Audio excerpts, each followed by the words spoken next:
Hallelujah. Hallelujah. Reka tumuvugirize impundu Let's shout to the n'umwanya Lord. Let's shout to the Lord. Yesu tuguhaye icyubahiro. Jesus, we Aya glorify mashina you. yawe izi mpundu These ni claps are zawe. yours. The Ni wowe shout is ukwiriye. yours. Ntawe uhwanye nawe You are mwana. faithful, Lord. Icyubahiro ni icyawe. The glory is yours. Icyubahiro ni icyawe. The glory is yours. Tugushyize hejuru y'umugoroba. We exalt you this Mu evening izina rya Yesu. in the name of our Lord Jesus. Amen. Amen. Imana ibahe umugisha. God bless you. Bakwicarira You may tukagubwa be neza seated. muri Yesu. Turashima Imana ko yongeye kutuzana amahoro. We thank God for bringing us back peacefully. Komeje kumwizerwa. He's been truly faithful. Nge iki cyumweru ubundi ntago byari gukunda komba hano. This week it couldn't be easy for me to be here Kubera ko nararwaye mu cyumweru gishize kuva kwa kane nijoro. because from Thursday evening I got sick. Kuwa gatanu ndamererwa nabi no kuwa gatandatu. Friday I was really feeling bad. Ku cyumweru Imana inyoroherezamo. On Sunday God made it easy. Mvuye kubwiriza birakomeza. After preaching I felt somehow Numvaga being kino cyumweru rejuvenated. bitazakunda ko bikunda komba hano. Somehow I was feeling like it couldn't be easy for me to be present Ariko here. Imana yaduhaye imbaraga. But God has strengthened us. Turayishima. We thank Him.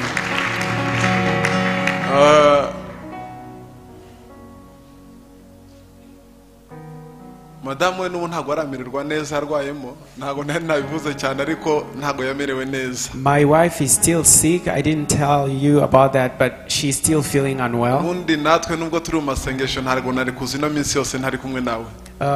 Normally, since we are in prayers, I couldn't come here alone without her. Ariko turashima Imana. But we thank God. Ndashima Imana kubwa bashiki bacu baduherekeje. We thank God for our sisters who came with us. Uyu muramuzi n'umukobwa wanyu muri RC Gisenyi. That one you know her from ERC Gisenyi. Muvandimwe. She's a sister. Uriya mushiki wacu we wundi tubana ku Gisozi. The other bose sister. n'abavandimwe bacu. The other sister is from Gisozi. They are all our brethren. Yavuye Gisenyi aje kudusura aravuga rero tugomba kujyana igikondo. She came to visit us from Gisenyi, and then as I was coming she said, I want to come with you. Imana ishimwe ko turi kumwe hano. Praise the Lord that we are with her tonight. Tugiye gukomeza ijambo ry'Imana. We are going to continue with the word of God. Yesu ashimwe cyane. Praise the Lord. Naye mvuze ngo tugiye gukomeza ijambo ry'Imana. I say that we are going to continue with the word of God. Tugiye gukomeza ijambo ry'Imana. We are going to continue with the word of God. Ijambo ry'Imana muririmbyi Chance na Ben barembye ngo rirarema.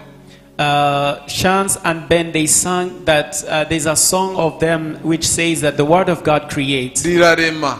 The word of God creates. Ijambo ry'Imana rirarema. The word of God Rero creates. ni byiza kurikunda. So it is good to love it. Turashima Imana ko yaduhaye ababyeyi bakunda ijambo. We thank God that He gave us parents who love the word. Yaba umubyeyi wanyu hano n'umubyeyi wacu mukuru Apostle Shamasasu. Whether the father of the house and even our father in general.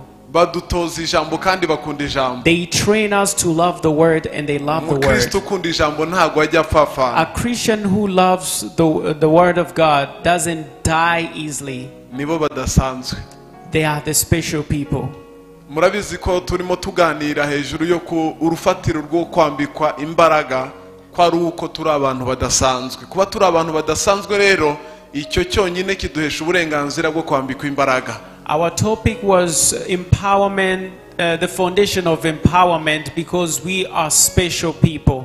Special people are the people who are empowered. Kandi izi mbaraga ni imbaraga z'umwuka wera. And these power are the powers of the Holy Spirit. Kandi izi nizo dukeneye kugira ngo tubashe kugera ku byo Kristo ashaka ko tugeraho. And they are what we need so that we can reach where Jesus wants us to reach. Izi mbaraga ni isezerano ryanjye nawe. These powers are the promises of you and I. Izi mbaraga reka nzita imbaraga z'umuzuko. These powers, let me name them the power of resurrection. Yesu amaze kuzuka yabwiye abigishwa barababwira ngo ntimutinye naho butware bwose yaba mu isi mu ijuru ni kuzimu nijye ufite urufunguzo ntimugire ubwoba. When Jesus resurrected, he spoke to his disciples by telling them not to fear any power because he had the key above every other thing. ariho yababwiye rero ndagiye ariko hari umwuka uzabamanukira yarangiza akabaha imbaraga. That's when he told them that I'm departing from you, but I will send you a spirit which will empower you. Ingingo twaganiriyeho nimugoroba yari ingingo ivuga ngo twuzuye umwuka kandi tuyoborwa nawe. Last night we talked about another topic, that we are filled by the Holy Spirit and we are led by him. Icyo ni ikintu kitugira abantu badasanzwe. That's what makes us special people. Ntabwo twiyobora. We are not led by ourselves. Ntabwo dukora ibyo dushaka. We don't do what we want. Ntabwo tugenda uko dushaka. We don't walk like we want. Dufite umwuka uri muri twe. We have a spirit inside of us. Imbaraga ze zituyobora kandi zidukoresha. His power leads and guides us and uses Turi us. abantu badasanzwe. We are special people. Yesu ashimwe cyane. Praise the Lord. Genda kuri ya point ya gatatu nshuti yanjye. Let's go to the third point, aho twacumbikiye nimugoroba. where we paused last night.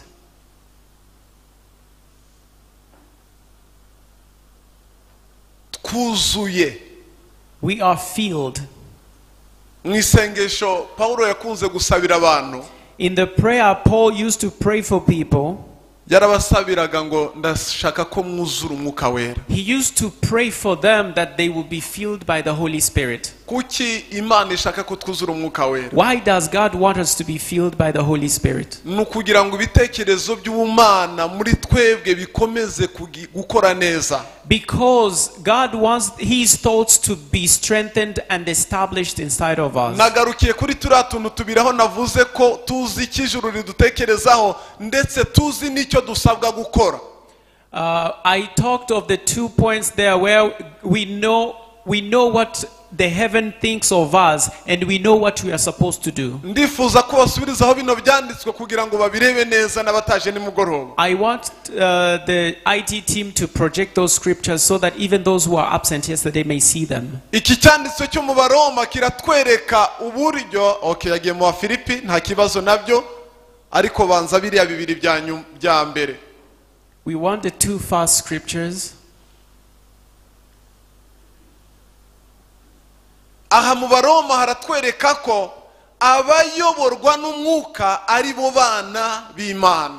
In Romans, it shows us that those who are led by the Holy Spirit are truly indeed the sons and daughters of God. Abayoborwa n'umwuka nibo bana b'Imana. Those who are led by the Spirit are truly the sons and the daughters of God. Abayoborwa n'umwuka nibo bana b'Imana. Those who are led by the Spirit are truly the children of God. Ese kuyoborwa n'umwuka niki? What is to be led by the Holy Spirit? Turumvamo ikintu kuyoborwa. We hear something being led, niwe ugutegeka icyo ukora. which means he commands you Niwe of your ukwereka aho actions. ujya. He leads you where you go. Niwe ukubwira ibyo ashaka. He tells you what he wants. Iyo ufite umuyobozi wawe agutegeka icyo ukora ugomba kugikora uko yakigutegetse. When you have a leader who commands you, you have to do what he commands you to do. Mwumve Paulo yavuga cyane ngo ndababwira ngo muyoborwe n'umwuka kuko aribwo mutazakora ibyo kamere irarikira. When Paul says that be led by the Holy Spirit so that you may do things which the flesh doesn't desire, muyoborwe n'umwuka. be led by the Holy Spirit. Mu yandi magambo ikinyuranyo kiri jambo biravuga ngo mugomere kamere n'imibiri yanyu mwemerere mwuka wera abari buganza. On the contrary, these words mean rebel against the flesh so that the Spirit of God can be in power. Abayoborwa n'umwuka bose nibo bana b'Imana. Those who are led by the Spirit are the children of God. Mwibuke icyanditswe twatangiriyeho kivuga ngo icyakora bamwemeye bose bakizera izina rye baho bashe go kwitwa abana b'Imana. Remember the first verse that we began with, that those who truly believed in him, truly he gave them the power to become the children of God. Niba ari abana b'Imana bayoborwa n'umwuka kuko niyo confirmation. If they are truly the children of God, they must be led by the Holy Spirit. Uyu mugoroba ndagira ngo twongere dutekereze neza. This evening I want you to contemplate again. Bantu twiteguye imbaraga z'umuzuko ko ziza ku buzima bwacu. Those who are waiting for the power of resurrection to come upon themselves. Kuzitegura get ready for them, cyangwa kuzitegurira ikibanza, or to prepare a space for ni them, ugutangira kubwira umutima wawe, it is by speaking to your heart. ni ugutangira kubwira ubwenge bwawe, You have to speak to your thoughts ngo ndifuza ko Mwuka Wera ari ugira ububasha bwose ku buzima bwanjye, that your desire is that the Holy Spirit takes control over your life, kugira ngo atuyobore mu nzira Imana so ishaka. that He can lead you in the right way Iki that the cyanditswe Lord cyo mu wants. Byakozwe n'Intumwa, This scripture from the Acts of Apostles, Bibiri twereka Petero na Yohana bari imbere y'urukiko. the Bible shows us Peter and John before the court. Aba bagabo bari bafashwe bahorwa izina rya Yesu. These men were caught when they were preaching the good news about Jesus. Narimo nibaza, I was asking uyu myself, munsi hari abantu bareka gusenga no gukizwa kubera ko bababwiye nabi. today there are people who ceased praying and worshiping God because they've been told bad words. Hari n'abareka gusenga kubera ko hari abo njya mpura nabo bavuye muri ERC There are hano n'ahandi. There are people that I normally meet from different from ERC. Bamwe bakakubwira ati badusengesha cyane, Some tell you that they make us pray a lot. barakabya. They make it too much. Abandi bati batwinjirira mu buzima, Other people say that they try to dive into our ashaka privacy. kugukurikirana no kumenya uko ubayeho, They try to follow you up and knowing how you live, yarangiza akareka gusenga. and then they stop praying. Abandi akakubwira ko ngewe sinkijya mu rusengero nakomerekeyemo, Other people say that I've been wounded in church, that's why I don't go back to ariko aba pray. bagabo muri iki cyanditswe cy'ibyakozwe n'intumwa igice cya 4 umurongo wa 19 no 20, But in Act of Apostles chapter 4 verse 19 to 20, aba ntago bari ukubwirwa nabi gusa, these men were not only told bad aba words. ntago kwari ugutukwa gusa, It was not only insult. aba bagabo baranakubiswe, These people were beaten up, barababwira ngo mureke kuvuga izina rya and they Yesu, were instructed not to mention Jesus Christ's ariko aba name. bagabo baje kubabuza, But these people, after they were restricted, bari bakererewe it was too late, kubera ko Mwuka Wera yari yamaze gufata ikibanza mu buzima bwabo, because the Holy Spirit had taken place in their hearts. kandi uyu mugabo ni umugabo udahagarikwa, And this man is an unstoppable ni man. umugabo He is udacecekeshwa, a man who cannot be yafite silenced. uburenganzira mu buzima bwawe, nta kintu na kimwe When he cyagucecekesha. has the right in your life, there is nothing that can stop you. Petero na Yohana Peter barabasubiza, and John replied, baravuga ngo ese murumva ari byiza ko tubumvira kuruta kumvira Umwuka Wera? which is right in God's Twamaze eyes. kumwiyegurira, We have consecrated ourselves to nubwo Jesus. muzi ko muri kuvugana na Petero na Yohana, Even though you think you are talking to Peter and ntabwo ari bo John, muvugana nabo, it is not them that you are talking hari to. umugabo udutuyemo, There is another man who uwo lives in us. natwemerera guceceka, That one doesn't allow us to uwo keep quiet. natwemerera gutinya, That one doesn't allow us to uwo fear. natwemerera kwemera kugomera He Imana. doesn't allow us to rebel against Umurongo wa God. 20 Verse 20. baravuga ngo kuko tutabasha. They say, as for us, we cannot help Ijambo speaking. kwiyumanganya ni ukwishushanya, kwiyoberanya,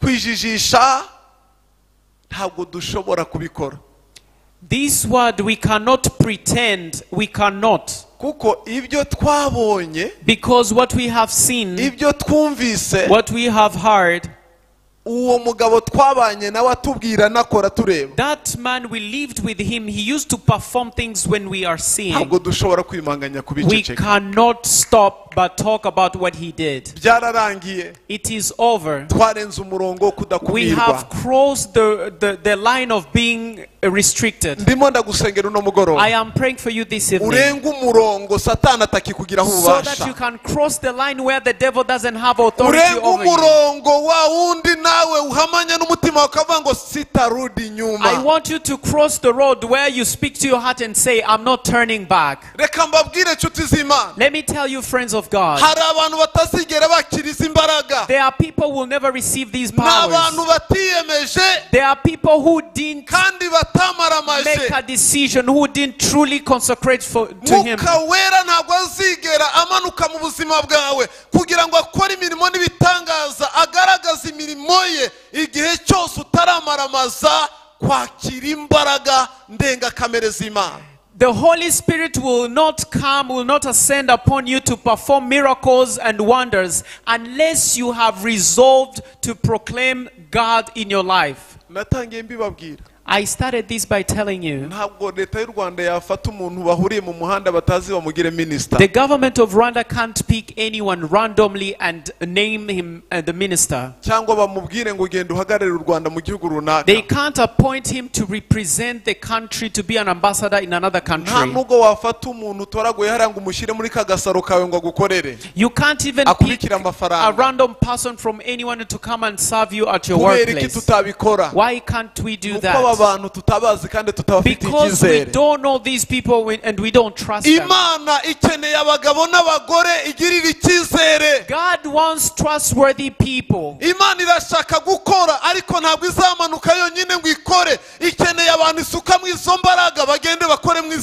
wants to work, but he can't work by himself. He wants people who can partner with him, that he can give his power to.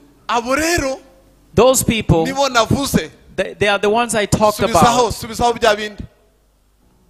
ndavuga ngo aba bantu badasanzwe buzuye umwuka wera kandi bayoborwa nawe bazi icyo bagomba gukora. These people who are filled by the Holy Spirit, who are led by him, they know what they are supposed to do.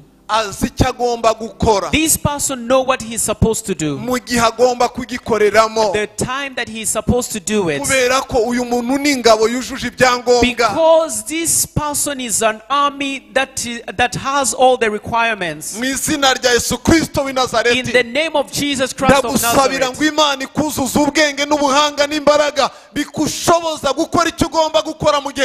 I pray that the Lord will give you wisdom and knowledge and the courage that you need to do the things at the right time. In Ephesians chapter 5 verse,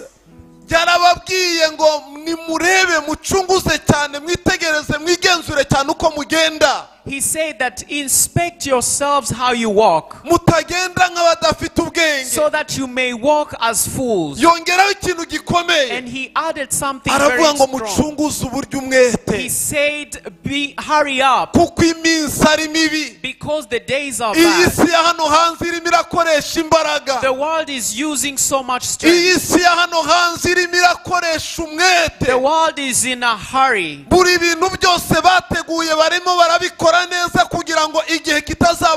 Everything they prepare, they are doing it well so that they don't run out of time. They know what they will do next year. They know what they will do in 2030. They know what they will do in 2050. They are doing it today. The world is into homosexuality. The homosexuality. They want to put that thing into people's mind, into the whole world, so that they can do it. They are doing it. And they are using a lot of wisdom in that.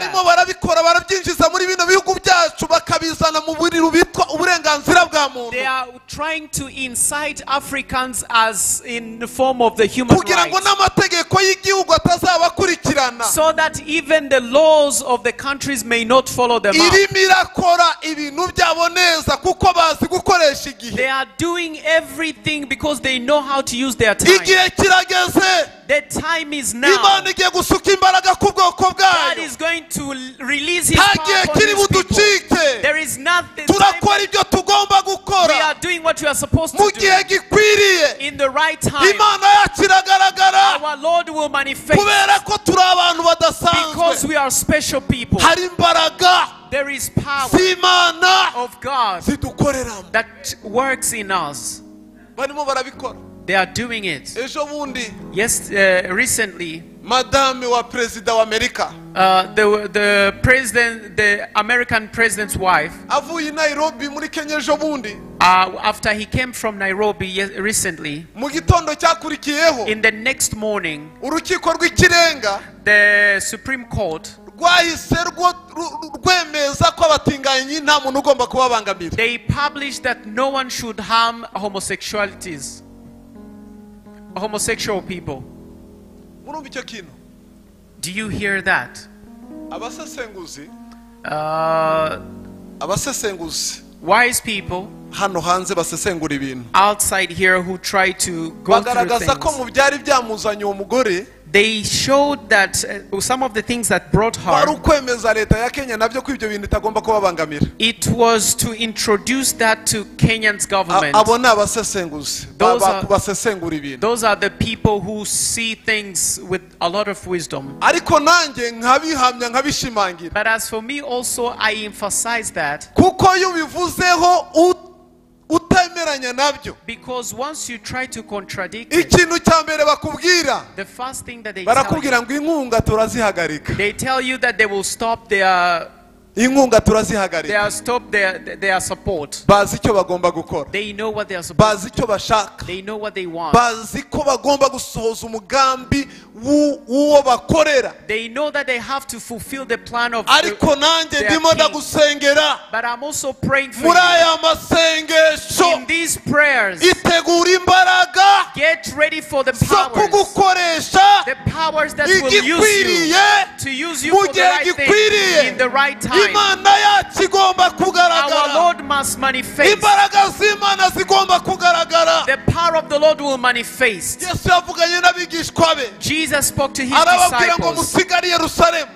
and said that remain in mugume Jerusalem. hamwe musenga, Remain together as you mu gihe pray. gikwiriye In due time, hari icyo ngiye gukora. there's something I'm going to do. Mwuka wera The azabamanukira, Holy Spirit will come upon you. imbaraga z'umuzuko zize ku buzima The power bwawe, of resurrection will come upon muzahabwa your life. imbaraga, You will be given power. imbaraga ndengakamere, The supernatural imbaraga power. zizabamara ubwoba, The power that will take away imbaraga fear. zizabakoresha The ibyo power ubwenge that will butakora, use you beyond your knowledge. imbaraga z'ibitangaza. The power of miracles. Muzahagurutsa abarwayi, You will rise the sick. muzategeka imirimo You ikoreke, will command miracles to abadayimoni happen. bazabumvira, The demons will submit to aba you. bantu b'imitima igoramye You will correct people with uwo rebellious munsi hearts. bazabona ibitandukanye n'ibyo bibwiraga. At that time they will see things they never expected. Abaca bugufi bazaca bugufi. Those who humble themselves will humble themselves. Ejo narimo mbabwira ngo hari abana b'abakobwa n'abasore basambana atari uko babishaka. Yesterday I told you about young boys and girls who fornicate not because they Ku want. mashuri aho baba bagenzi babo barababwira ngo wa mukobwa kuba udateretwa iwanyu bararoga. At school where they study, their friends tell them that if you don't have a boyfriend in your family, you have witch. Umwana akajya gusambana kugira ngo yereke bagenzi babo ko nyina atari umurozi. So a child goes to fornicate just to prove that they don't have witch doctors in their family. ibintu bikomeye cyane. In their schools, they are being taught very tough things. Batoje abana b'abahanga, They taught wise children, abana b'abahanga bazi gutreninga abandi, they know how to train others. barabatreninga mu busambanyi umwana akabijyamo atabizi, They train them in immorality, they do them unwillingly. barabatreninga mu kunywa ibiyobyabwenge umwana wawe ukamwohereza ari imfura ari inyangamugayo ari umwana w'isugi mu buryo bwose akazagaruka yarabaye agakoko. They train them in drug abuse until they come back very dangerous. Ariko natwe turimo turasenga, But we are also praying. abana b'abarokore baba ku mashuri batanabigaragaza, Born again Christians who don't show that in schools. izi mbaraga zirabayobora, These powers guide them. barakora ibyo bagomba gukora, They do what they are supposed to do. baramenya ko kuba ku mashuri atari ukujya kwiga ubumenyi bwa siyanse n'imibare na fizike gusa, They will know that going to school is not acquiring knowledge only. bazamenya ko bariyo kugira ngo batange ubuzima, They will know that they are there to give life. bazamenya ko bariyo kugira ngo bahindure. They will know that they went there to restore Muri iyo people. kaminuza urimo urabayo kugira ngo uhindure, In the university where you study, you are muri there icyo to give kigo life. ukoramo urabamo kugira ngo In uhindure. that institution where you work, you are there to Ahantu transform hose people. imbaraga z'Imana ziragukoresha umenye icyo usabwa gukora. Wherever you go, the power of God will use you so that you may know what you're supposed to do. Igitondo kimwe One morning, Abisiraheli bisanze bari mu bunyage mu gihugu the Israelites found themselves in the land of captives abantu bariyo bashyira mu nkambi kuko bari barabatwaye ari abanyagano. because they were abducted from that nation. Yusomye ngira ngo ni Zaburi 127 iratubwira ngo inanga zabo bari barazimanitse. I guess it's in Psalms 117. It says that they weren't playing their Inanga bari barazimanitse ntago bacurangira ngo baririmbire Imana. their guitars. They couldn't play them anymore. muyandi magambo abanyamasengesho bageze baravuga n'ubundi twatwaye bunyago nta mpamvu yo guhimbaza Imana. In other words, the intercessors, when they were held captive, they said we don't have any reason to praise God. Abandi baravuga ngo twarabwirizaga nta mpamvu yo kubwiriza. The others said we were preachers, there is no need to preach anymore. Bajya mu nkambi barya ibyo kurya babahaga ntago mbizi icyo gihe. They went in the camps, they ate the food they were given to. Ntabwo nzi ko hari na HCR icyo gihe. I don't know whether the HCR was there. Ariko hari abandi bagezeyo. But there are some who got there. Barimo ba Danieli. Daniel was among them. Barimo ba Sadraka, Meshach and Abednego. Sadrach, Meshach and Abednego, they were with Barimo them. ba Mordecai na ba Esther. Mordecai and Esther were among Ezra na ba Nehemiah. Ezra and Nehemiah were among them. Baravuga ngo nubwo turi mu bunyagano. They said even though we are in exile, ntago bidukuraho gukora icyo tugomba gukora. we won't stop doing what we are supposed to ntago do. bitwibagiza abo turibo. It doesn't make us forget hari who imbaraga we are. zituyobora.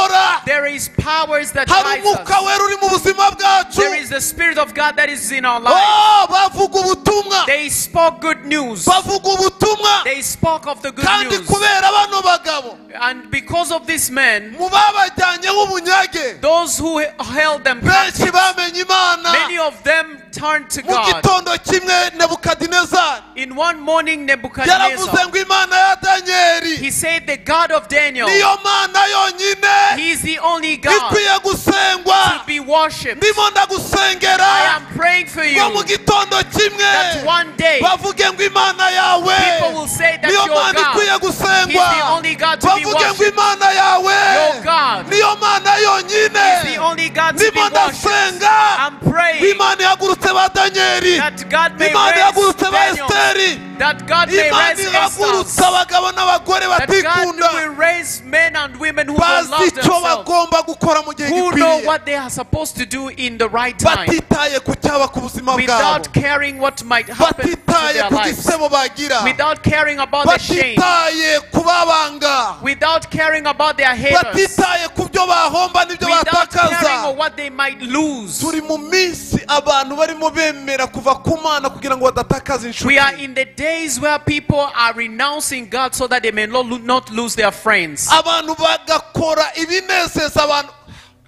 kugira ngo batabanga. People are trying to appease their friends or other people so that they might not turn against them. ariko Imana But God, izi mbaraga these powers, ndengakamere supernatural igiye powers kudusukaho. that He's about to pour abantu upon us. batazwi bagiye kumenyekana. People who are not known, they are going abantu to be known. batavugwa bagiye kuvugwa. People who have not been talked about, hari they are going abantu to be Imana talked igiye about. guhagurutsa. There are people that God is ndimo about to ndayibwira rise. ngo Mana sinzabure muri I abo. am saying, God, let me not abantu bagiye miss. kunyeganyeza ubwami bw'umwijima. People are going to shake the kingdom of darkness. sinzabure muri abo. May I not miss to be among them. sinzabure muri abo.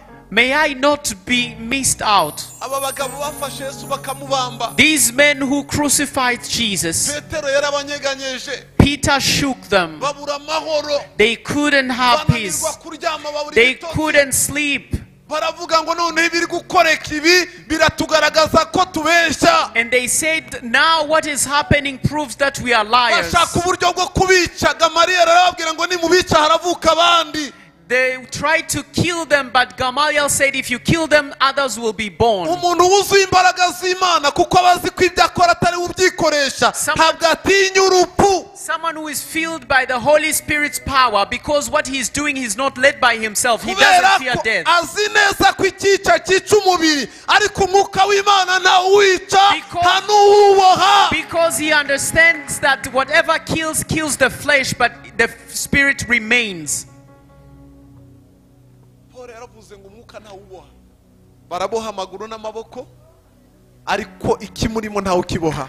Paul said that you can bind my physics, but you can't bind what is inside of me. ndimo ndagusengera I am praying for you kugira ngo guhera uyu munsi utangire guha agaciro ikikurimo. that from today you may value what is inside of you. niba hari ibintu byiza ukora ndabizi hano hari abantu bari smart bambara neza bazi kwikoraho. ndashaka kugira ngo icyo kiri muri wowe imbere cyane ukiteho cyane kuruta uko wita inyuma cyane. I want you to care about what is inside of you more than you care about your physical appearance. kuko icyo ngicyo cyatuma udapfa, Because that is what protects you from icyo not ngicyo dying. cyatuma udakena, That's what protects you from icyo poverty. ngicyo cyatuma abanzi bawe barimbukira imbere That's yawe, what makes your enemies to vanish ahead of you. icyo ngicyo cyatuma abantu bakwibuka, That makes people remember you. icyo ngicyo cyakugira umukire, That can make you wealthy. icyo ngicyo cyakurinda, That can protect you. cyaguha uburinzi bw'amafaranga It ataguha. can give you protection that money doesn't provide. Ni umwuka wera muri twe, That's the Holy Spirit ni inside of imbaraga us. z'Imana muri twe. That is the power of God inside of us. Umuntu uyoborwa n'umwuka, Whoever is led by the Spirit, umuntu uzi imbaraga z'umwuka, whoever is filled by the Spirit, azi icyo asabwa gukora. he knows what he's supposed to do. Akandi Another point. azi ko arinzwe na data, He knows that he's under God's protection. nta bwoba afite. He is not he's fearless. Turarinzwe n'ingabo zigendana ibendera, ntawadukoraho, turi mu maboko y'ukomeye. Turarinzwe n'ukuboko gukomeye, ntawadukoraho, turi mu maboko y'uhoraho. Mucurangire neza mwuka byaramo, nijya ndirimba mujye mucuranga. Yesu ashimwe cyane. Nta bwoba, No fear. nziko ndi kumwe n'Imana. I know that I'm with God. Umva Yesu ukuntu yababwiye. Listen to what Jesus told them. Yarababwiye He said, ngo kandi nimutinye, and don't be afraid. ndi kumwe namwe I am with you kugera ku mperuka. till the end. Mubwira abantu iby'ijuru, iby'ururutse imitima, muvuge ko bayiwe, muvuge ubundi buzima, abafite imvune mubasindagize, duhungire kwibendera ibasha kuturengera. hariwe hari ubuzima, ayiye hari ubuzima, ayi hari ubuzima, iyonere hariwe hari ubuzima, hari ubuzima, hari ubuzima, iyonere. Ndabona hinda umushyitsi afite ubwoba bw'ibihe,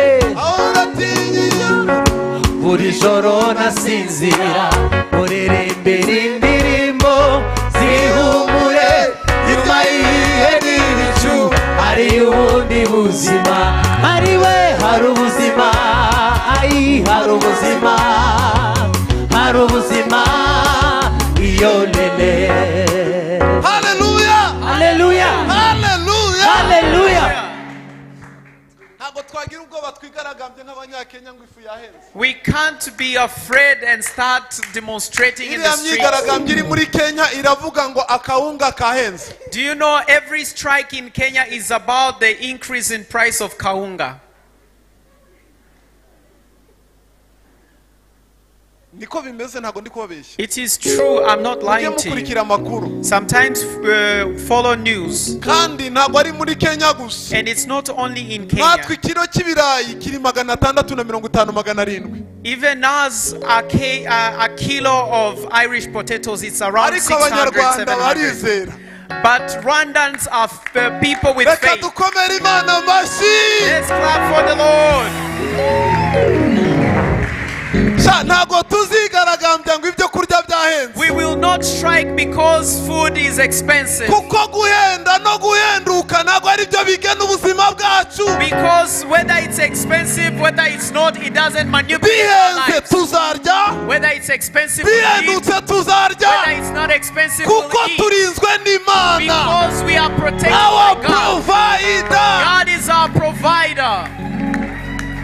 Umva Dawidi kuntu yavuze. Listen to what David said. Sinzakena. I will not be poor. I will not lack. Zaburi ya 23. Psalms 23. Kuko Uwiteka ari umwungeri. Because the Lord is my shepherd, Ntabwo nzakena. I will not lack. Kuko Uwiteka ari umwungeri. Because the Lord is my shepherd. Ndashaka kubwira abantu I want to tell the people in here, the people who are here, the power of the Holy Spirit can make you survive. I want to tell you people, if you have not built a house, God can build it for you. Just look for the power. Look for the power. There are people who look for money and the next morning is gone. I have my friend.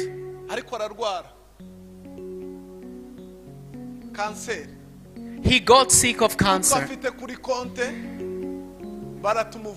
And all the money he had in his account, he spent it on himself.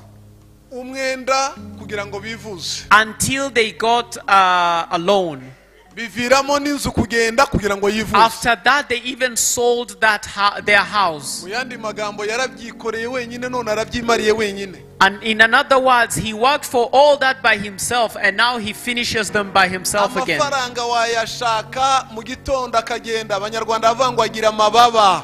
You can find money, acquire money, have plenty, and the next morning is gone. They normally say that money have wings and it has no friend. Once it's done with you, it goes to the other person. But for those who are with God,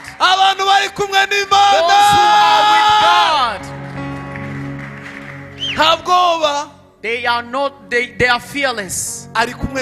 Because the Lord is with them. When I'm hungry, sometimes I think about Psalms 23. Because at that time, how Jews used to build their houses, they used to have like cells.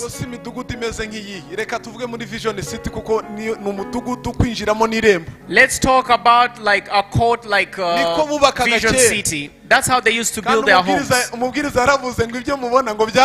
And in Ecclesiastes, normally they say that whatever you see, there is nothing new on earth. The true development is to look for the Holy Spirit. Because He informs us of the things that are unseen.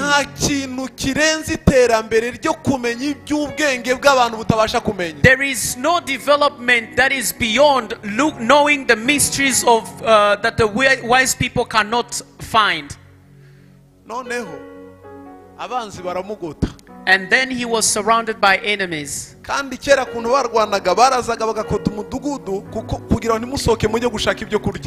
the past, how they used to fight, the strategies of fighting, they used to come and surround you so that you don't get out to go look for food. And then David took his guitar and he sang. He said, even though my enemies may surround me, I know that He will feed me in their presence. And then he laughed at them. He mocked them. Yet they had closed the gates. He said that when the time of hunger comes, I know that I will get my lunch. I know that I will get my supper. I know that I will get my breakfast. In the presence of those who don't want me to eat, I will eat when they are watching. They will wait for my death, but they won't see it. They will wait for my shame, but they won't see it. They will wait for me to apologize, but I won't. Because I'm with Jesus.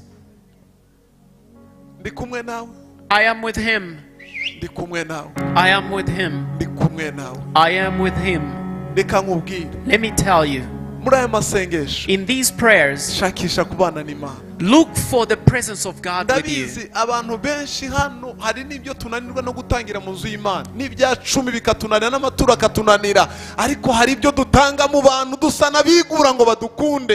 I know here some people fail to give their tithe, their offerings, but we give to people trying to appease them.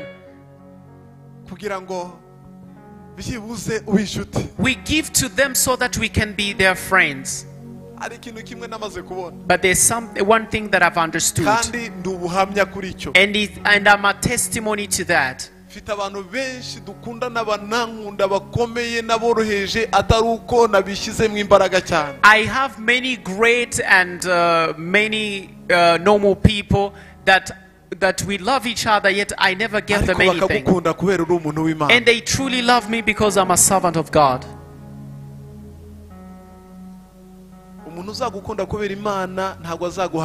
Whoever loves you because of God will not reject you. But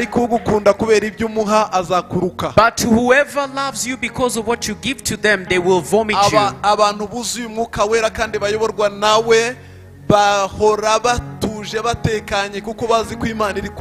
Whoever, those who are filled by the Holy Spirit and have the power of the Holy Spirit in them, they are at peace because they know He is with them.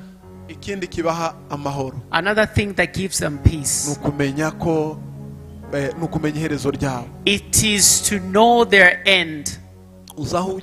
Do you know where you're heading? Do you know your ending? Do you know your destiny?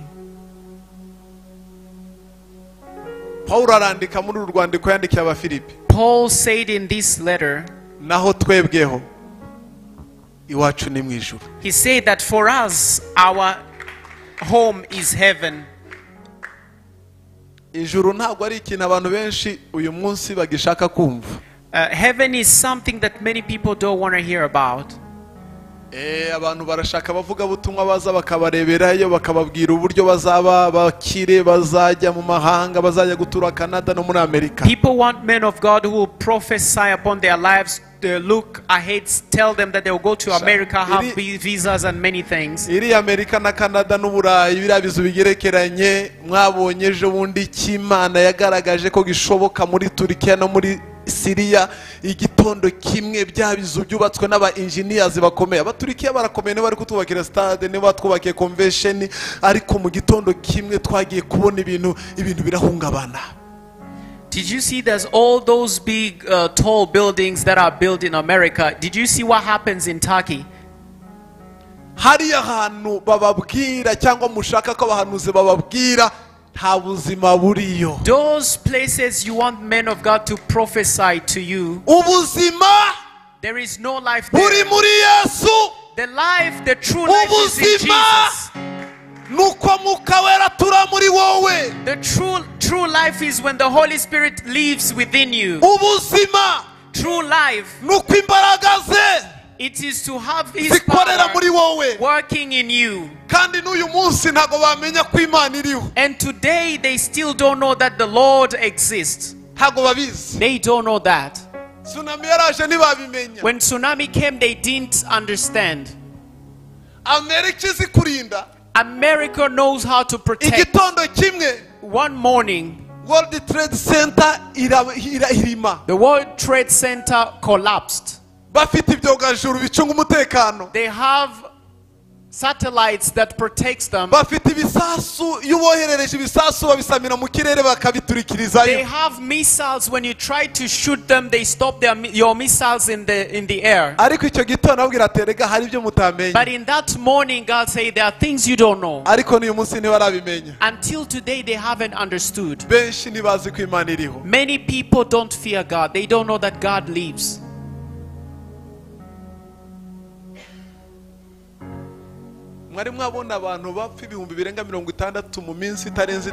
Have you seen 60,000 people dying in not more than 3 days? People who rely on their works. The works of people can vanish in one morning. Beauty and wisdom can vanish in one morning. Bandi biringi amagare n'amafarasi, abandi biringi imiryango n'amafaranga, ariko twe tuziringira Uwiteka Imana Data, ariko twe tuziringira Uwiteka Imana Data. Abiringiye Uwiteka bameze nk'umusozi Siyoni, utabasha kunyeganyezwa, nk'uko Uwiteka agose Yerusalemu uko ni kuiteka gusabanuwe. Hallelujah. Have goba. No fear. Have goba. No fear. Tuzaho tujya. We know where we're going. Abagabo bari buzuye imbaraga. Men who are filled with power. Kubica. There are people who are coming to kill Barabwira them. tuyu mubiri. But when they say that this body, it's okay, kill it. Nubundi hari icyanditswe mutajya mufata mu mutwe kivuga ngo wavuye. There is a verse that you never memorize that says that this body came from the ground, and in the ground it shall go back. Buriya mpfuye ntago rusororo muzajyana muhire. Do you know if I die, you won't take Muhire to Rusororo? When Muhire is taken out of this body, dies. I want to tell girls who know how to do makeup, this body is not worthy than you. You are not that body. You are not that body. No.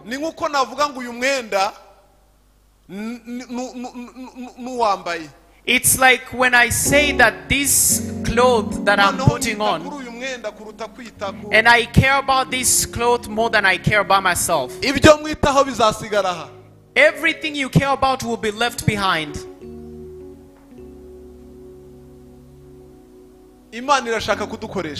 God wants to use us. But he wants to use people who are kingdom-minded. As long as you haven't understood that you are from the kingdom of heaven, God will not use you. He will not pour his power on you. He will not pour his supernatural powers upon you. He will not pour his power upon you. Praise the Lord. Do you know where you're heading? Do you know where you are heading? Those who know that they are heading into heaven, they don't have time to waste, because days are passing.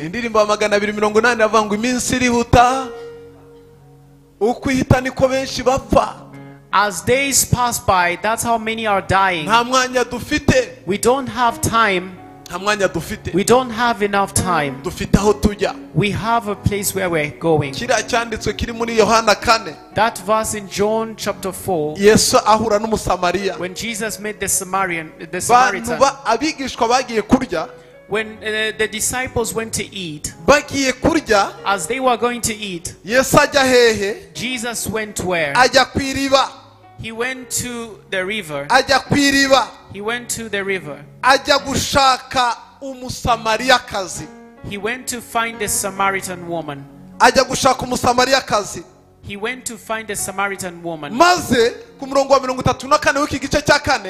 And on verse 34, and when they looked at him, they saw him with so much powers. And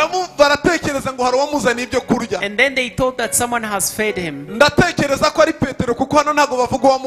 think it's Peter, because they don't mention who asked. But Peter was very fast. He asked him, has anybody brought you food? Because we see you with so much power. You look energetic. Let me tell you, those who are filled by the power of God, they do what God wants them to do. They are filled by power. They are filled by power. Jesus says, I have food that you do not know about. My food is to fulfill the work of my Father. He said, he mentioned early, because he saw it was getting late. My friends of God, in these prayers, I want you to change the way. The time is so short. tell God that you have wasted enough time, but the remaining time, God to give you power to do anything possible so that you can compensate. The man called Paul knew it. He said that the time I've wasted thinking that I was serving the kingdom of God, I want to compensate. This man never slept. He spoke of the good news until people didn't want to support him so that he can stop. And he would go to Nyabugogo to wrap tapes.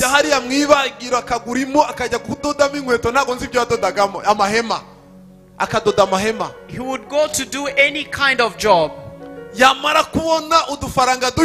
After he had gathered some amount of money, he would put some amount of money down. He said there is some people that I want them to perish. And he goes to Samaria, he goes to Ephesus, he goes to Greece, speaking of the good news of Jesus.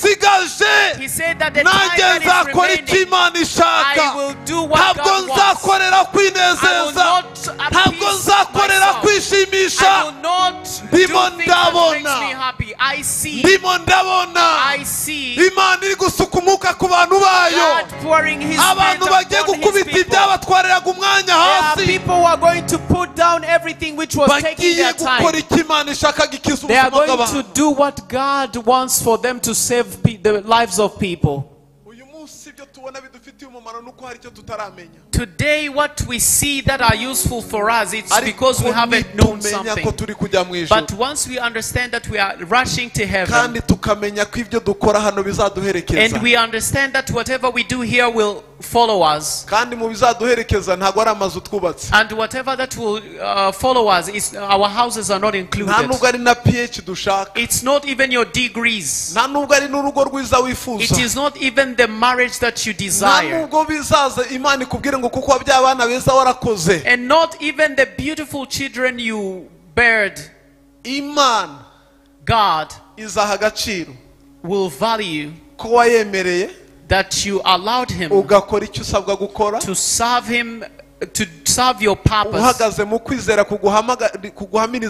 standing in the boldness that you are protected, and knowing where you're going. May God pour the spirit of revealing to you where you're heading. May God pour His Spirit upon you so that you can discover your destiny. Because there are people who are going to save the money that they were wasting, so that they can use for God's purpose, so that the church can reach many people.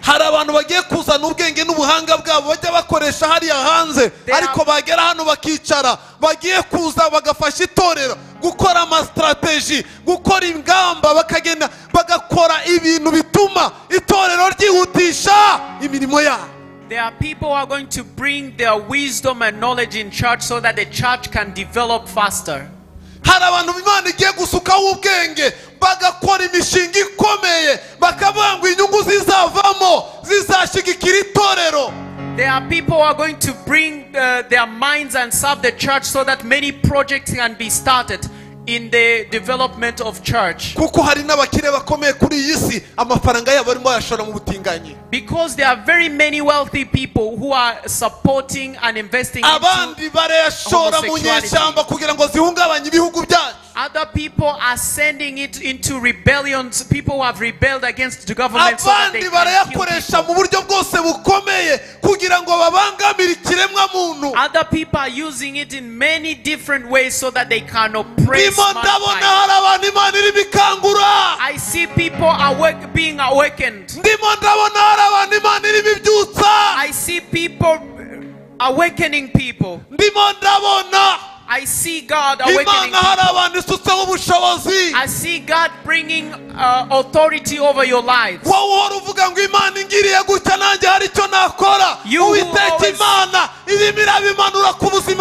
who always pray saying, God, do this and I will do that. God is about to do it.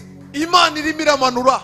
God is bringing down. Ntabwo izaduha imbaraga zo kumenya gusa. He will not give us the power Ariko to igiye know no kumanura only. imbaraga z'ubushobozi. He will bring also the power of Kugira ngo financial duhangane n'isi stability, y'umwijima mu buryo so bwose. that we can defeat the world of darkness. Ndagira ngo nkubwire uno mugoroba. I want to tell you this Itegure. evening.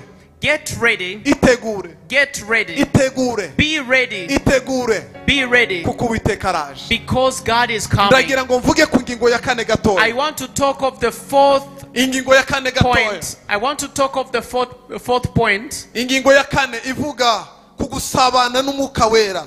Which talks of intimacy with the Holy Spirit, or Kuko ibi communing with the byose Holy Spirit. ntago wabisingira udafite gusabana n'Umwuka Wera. Because you cannot catch anything unless you have the intimacy with the Holy Spirit. Biragusaba gusabana n'Umwuka Wera. You must have that intimacy with the Holy Spirit. Biragusaba gusabana n'Umwuka Wera. You have to commune with Him. Ndagira ngo ushyireho cya cyanditswe naguhaye kiri mu byakozwe n'intumwa igice cya kabiri. Bring me the verse I gave you in Acts of Apostles chapter 2. Umurongo wa 44 kugeza kuri 47. Verse 44 up to 47. Bibiliya iratubwira ngo abizeye bose babaga hamwe bagasangira ibyabo byose. All the believers were together and had everything in common. Ubutunzi bwabo n'ibintu byabo barabiguraga bakabigabanya bose nk'uko umuntu akennye. They sold property and possession to give anyone who had need. Ngo kandi iminsi yose bakomezaga kujya hehe mu rusengero n'umutima uhuye n'iwabo bakamanyagura umutsima bakarya bishimye bafite imitima itishama. Every day they continued to meet together in the temple of court. They broke bread in their homes and ate together with glad and sincere hearts. 47 bahimbaza Imana bashimwa n'abantu bose kandi uko bukeye umwami Imana ikabongerera bakizwa. Praising God and enjoying the favor of all the people, and the Lord added to their numbers daily those who are being saved. Ariko mutekereze twibereye hano tutagiye kuvuga ubutumwa ari haruguru. Try to think if we sit here and don't go to preach to people up there. Kubera ko twahuje umutima gusa. Because we have connected our hearts. Kubera ko mwuka yamanutse. Because the Holy Spirit has ascended. Tugasabana. And we communed. Imbaraga z'Imana ziri ku buzima bwacu. The power of God which is upon our lives zigapfumura muri aya madirishya zikarenga amabati. Break through the windows and go beyond the roof. Zikajya kubwira umuntu uri hano hepfo muri Sodomo. And go bring someone who is down there at Sodoma. Zikamubwira ngo va mu rupfu hari haruguru hari ubuzima. And that power tells them, leave death and there is life up there. Vayo. Come. Bakaza utagiyeyo. They come even without you leaving the place. Ariko hari n'igihe tujyayo. But sometimes there's a time we even go to them, they don't come. Kubera ko abantu bagiye kubabwira Yesu. Why? Because the people who went to preach to them, barabareba bakavuga ati nubwo mutubwira Yesu ariko turabona amazura ari nka yacu. They look at you and say, even though you are preaching to turareba us, your faces are just like, the behaviors are just like ours. There is no difference between you and us. When we see, we'll see it's like we better be ourselves. But listen to me. You need to commune with the Holy Spirit more, so that He can give you to look like Jesus. You will not be transformed as long as you haven't sat down and build your intimacy with the Holy Spirit. You will never receive the power as long as you haven't allowed to sit down and fellowship with the Holy Spirit. The intimacy with the Holy Spirit means what? Communing with the Holy Spirit means what? The first thing, you have to live with Him. The second thing, once you have lived with someone,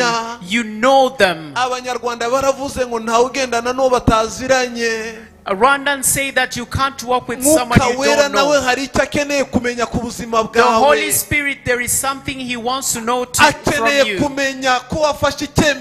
He wants to know that you have decided. And He wants to know that you have truly resolved to walk with Him.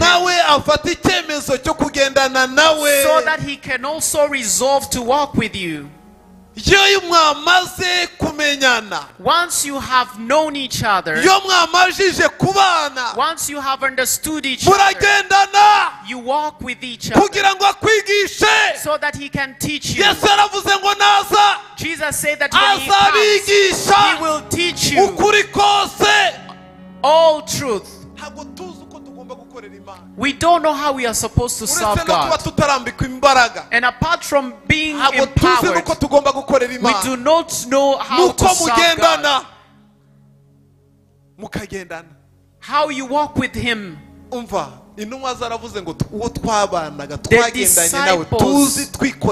The disciples said, that one that we live with Him, we saw Him performing miracles. The Holy Spirit, you walk with Him. He teaches you how things are done. He teaches you how things are done. And then after, you start walking with Him. Remember, I told you, what takes fear away from us is that He is present with us. He starts by walking, seeing Him. Do you know there are things Jesus used to do and disciples were terrified, yet they lived with Him? Jesus said, do not be terrified, you will do it. You will do it, even do more than this. Because you are working with me, you will do it. But there is something missing. It's because the power hasn't arrived yet. You walk with Him. As you continue to walk with God, He continues to trust you and sees you that you have become closer than a friend. You have become an intimate. And He gives you His secrets. And then He lends you His glory to you. Do you know sometimes we enjoy God's glory yet we are people? Sometimes God works through His servant and then people appreciate His servant. People who give Him cars, they give Him. Yet it wasn't even Him who worked. But God said, my son, because you have been trustworthy, this evening I am going to lend you my glory. You are going to enjoy my glory. People are going to bow down before you. People are bringing their wealth. People are singing your name. But remember before them, the glory, bring it back to me. God doesn't eat money. But when you give me money, I eat it. God doesn't walk in cars. But when you buy it for me, I walk in it. And I say, Father, thank you. You are faithful. You are faithful. You are faithful. You never shame us. I walked with food, but today you have rewarded me. I used to be stopped at Gikondo. Now I'm going to Nyaruguru.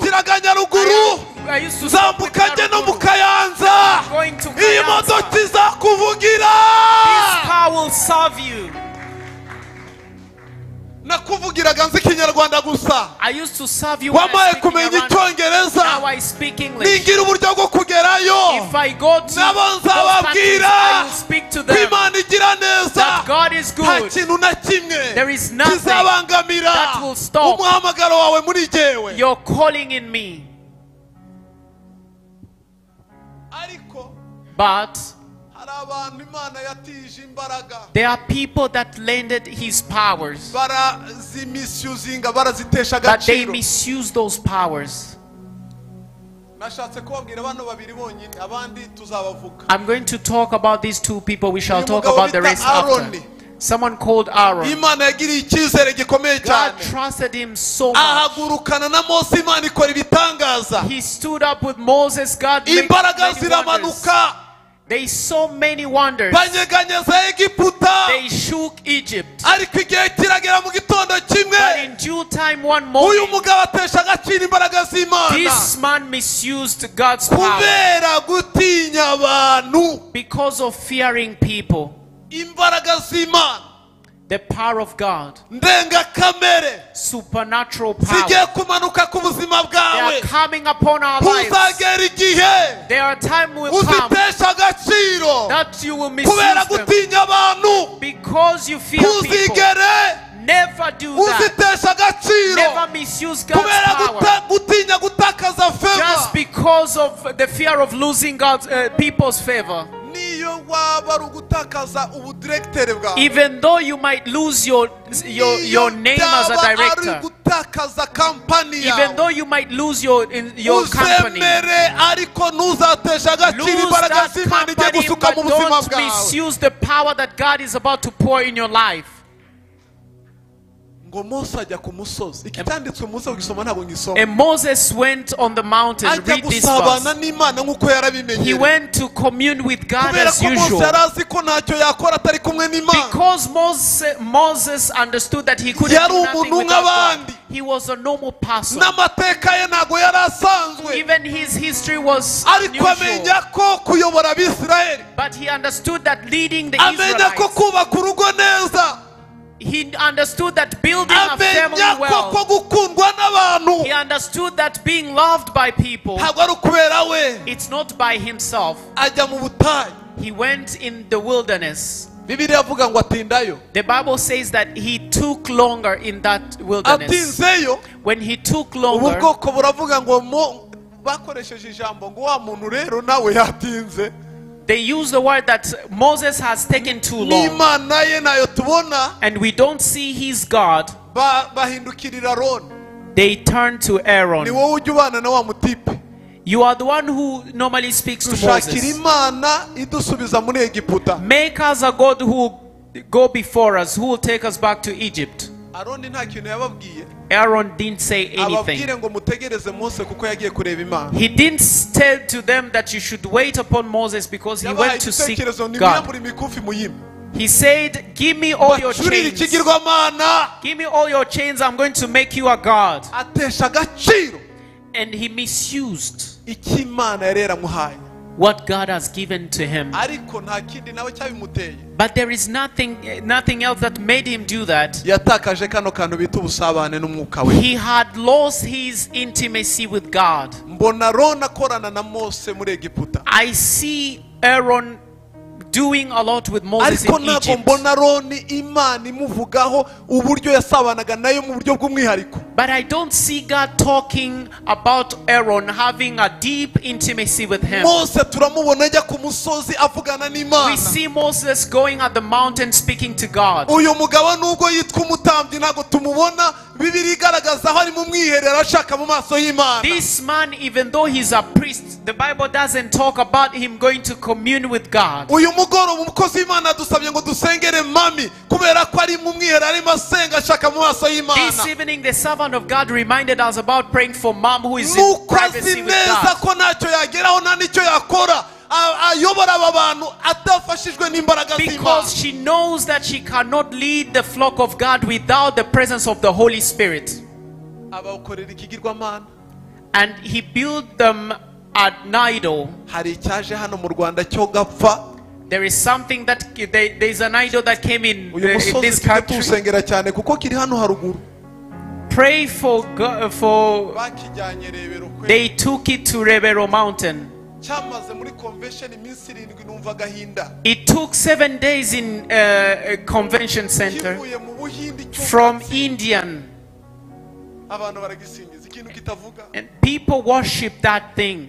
It doesn't even speak. Mwarakibonye. You saw it. Cyitwa Bapu. It is called. Arakibakorera. And he built that idol to them. says that they sang. And then God spoke to Moses that the people of Israel, their hearts have turned back to Egypt.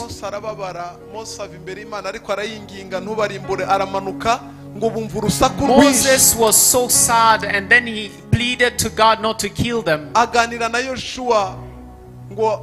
He spoke to Joshua and said that I can hear the noise. This noise is not of war. It is not a normal shout. I live at Gisozi, just near Dove. It's like those places, Mumigina and Sherando. Young ladies that their parents, people from Kagugu and elsewhere, they hear.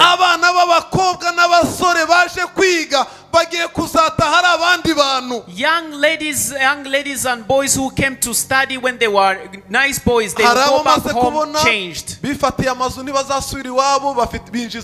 I have seen many who have rented homes, they bring men in. Others have got impregnated, they didn't proceed their studies. Others are now contracting, they have contracted HIV.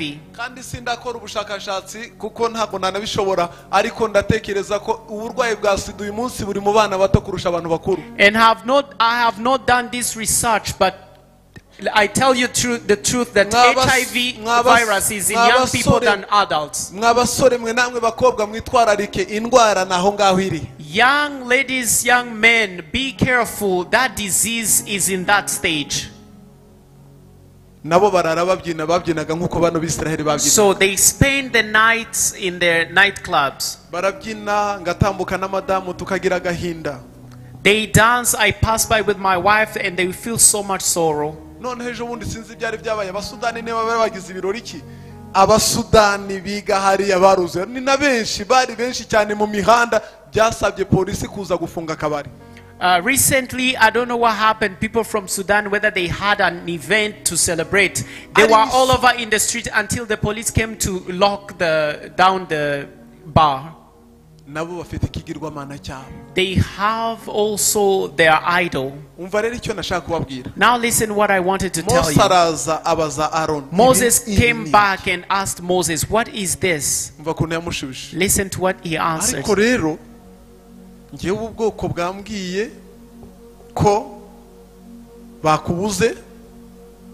Noneho bansaba ko mbakorera ikimana kibasubiza muri Egiputa. Aaron answered, you know how people prone, these people are to evil. They say to me, make us a god who will go before us. And for this fellow, and for this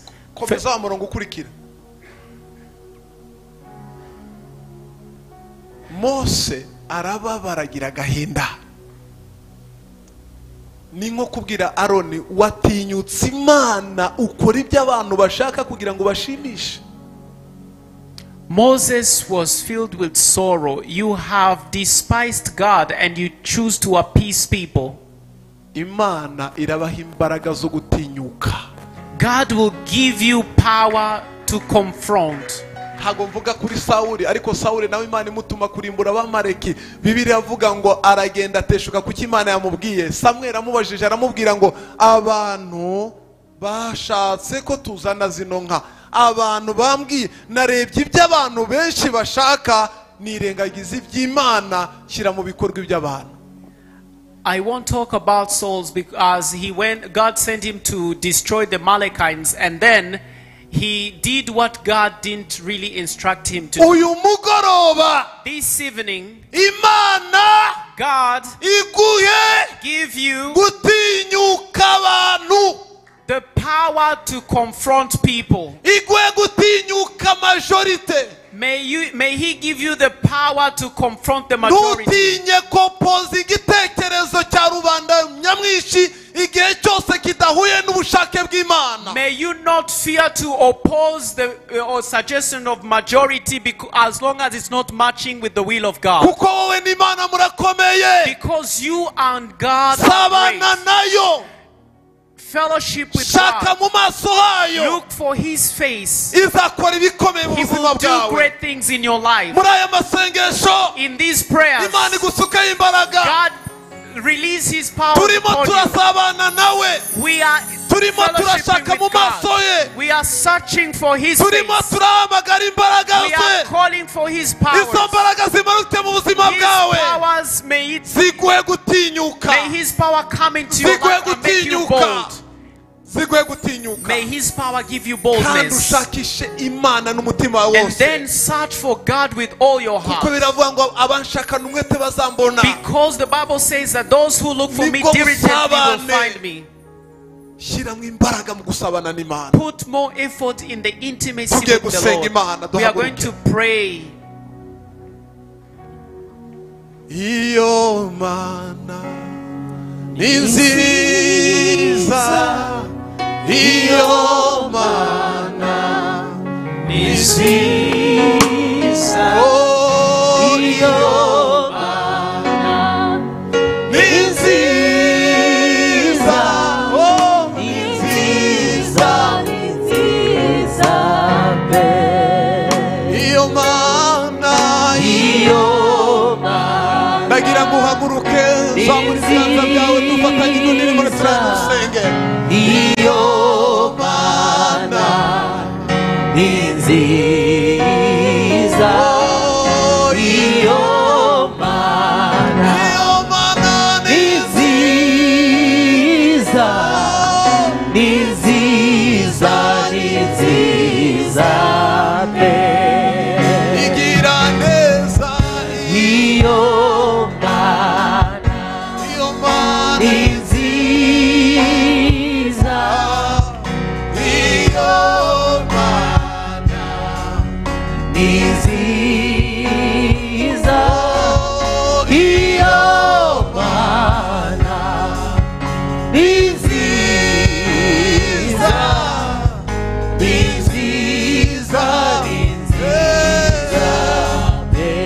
Nagira ngo uzamure ibiganza byawe. I want you to raise up your hands. Zamura ibiganza byawe. Raise up your hands. Vuga ngo Mwami Yesu. Say, Lord Jesus, Zemereye Mwuka Wera. I accept for the Spirit Aganze mu buzima bwanjye. to reign in me.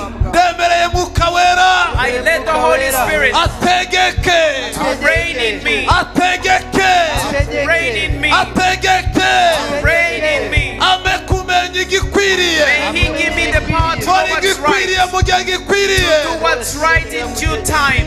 Ame imbaraga. May He give me power Uyu mugoroba this evening. niyemeje gusabana nawe. I resolve to Niyemeje build gusabana my nawe intimacy with Mwuka you. Wera. I resolve to build my intimacy with Imbaraga. you. Give me power. Imbaraga. Give me power. Hagutinyuka. Give me boldness. Hakurinda icyo Give washizemo. me power to protect what you put in Hakurinda me. icyo washizemo. Give me power to protect what you put in Imbaraga me. zawe. Let your power, Imbaraga zawe. let your power, Ubutunzi bukomeye. your wealth, great Ndagira wealth. ngo uzamure ijwi wisengere. Mandele brakalababa. Yesu, Yesu, Yesu, Yesu. Yesu, Yesu, Yesu. Ah, imbaraga zawe muri nge. Imbaraga zawe muri nge. Imbaraga zawe muri nge. Suka imbaraga. Imbaraga ndengakamere. Ya baba baba baba. Ya rama prakashakata. Rama bele brakalababa. Yekete baba baba. Yekete brakalababa. Imbaraga, imbaraga. Akira imbaraga z'Imana. Igusuke imbaraga ndengakamere. Imbaraga ndengakamere. Imbaraga ndengakamere. Imbaraga ndengakamere. The supernatural power. Karabababa. Mandele brakalababa. Yakatayaba. Yakatayaba. Mashakata. Mandele brakalababa. Ria mafrakashakata. Reketayaba baba. Imbaraga z'Imana. Imbaraga z'Imana. The power of God. Mana turagushimiye. Father, we thank you Ugiye kudusuka imbaraga that you are going ndengakamere. to pour this Imbaraga supernatural power on us. z'umuzuko. The power of resurrection. Imbaraga zazuye Yesu. The power that resurrected Imbaraga Jesus. ziduha ubushizi The power bw'amanga. that gives us boldness. Imbaraga zidukoresha The ibitandukanye. power that gives us to perform Imbaraga different ziduha things. gufata miribiri mu The mitima power y'abantu. that gives us. Imbaraga zinyeganyeza ubwenge. The power that shakes Imbaraga us. zinyeganyeza The ubwenge. power that shakes Imbaraga minds. zinyeganyeza ibihugu. The power that shakes Imbaraga nations. zirukana The abadayimoni. power that chases demons. Akira izo mbaraga. Receive those Akira izo powers. mbaraga. Receive Akira those izo mbaraga. powers. Receive Akira those izo mbaraga. powers. Receive those powers. Yesu. Reka Jesus. dukomere Yesu amashyi. Let's clap for the Lord.